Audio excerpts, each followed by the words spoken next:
my life was the dream. My dream from the beginning was to photograph rock and roll stars. And it started with the Osmond Brothers. First tour was the Osmond Brothers. It was Rod Stewart and the Faces, their last tour. Then I went right into Elton John, the Yellow Brick Road. 10 weeks with Elton John, 44 shows. He was the biggest star at the time. Rod Stewart was the biggest star. Elton became the biggest star. Then I went out with Fleetwood Mac. They were huge at the time. That was 3 years of traveling and working with them. And then I transitioned into Michael. And that was 10 years of working with the biggest star in the world, wherever we went. It was living the dream. Introduced to Prince Charles. Michael said, Prince Charles, I'd like you to meet Princess Charles, Princess Diana. I'd like you to meet Sam Emerson, my photographer. Prince Charles leaned in and said, very nice suit, Mr. Emerson. I mean, how do you get better than that, right? So he asked Michael if I could work for him the next night. So I worked for Prince Charles the next night at the benefit at Wembley Stadium. And so my dream pretty much was realized. I lived the dream for years and years. Probably the last tour I did, last touring date was with Miley Cyrus. We did Europe, we did Dublin. I did London, and then we did Dublin.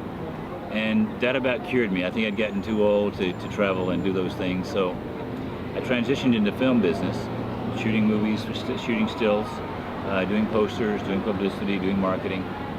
And now I've retired. I've hit 70 years old. I'm retired. And most of my days are spent now going back over those images, those millions of shots. And you come across pictures you don't remember shooting. I came across some stuff of Billy Joel and I went, oh goodness, I remember shooting it now, but it was so long ago. It's 45 years, 40 years ago.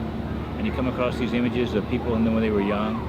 Cher when she was young, Billy Joel when he was on his first tour, Bruce Springsteen in 1974 at the Roxy. And I got a picture of a guy holding his ticket. He was so proud he got his ticket.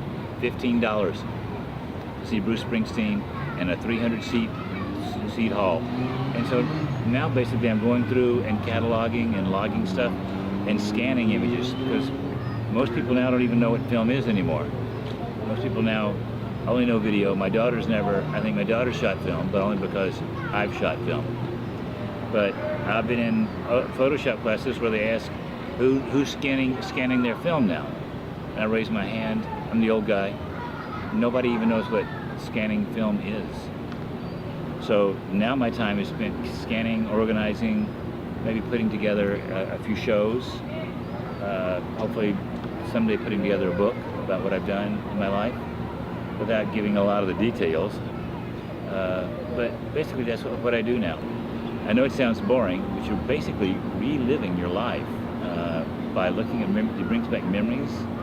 Being with Stevie Nicks in France, traveling on that train, with Fleetwood Mac, all the great evenings with Elton John.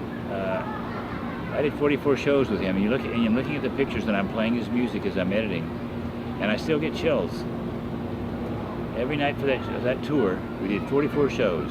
Every night, at the beginning number, I got chills. It was so exciting to hear the audience, to hear the screams, to see the smoke, to hear Funeral for a Friend, every night. I would love to have something happen here, and I'd love everybody to come and see my work.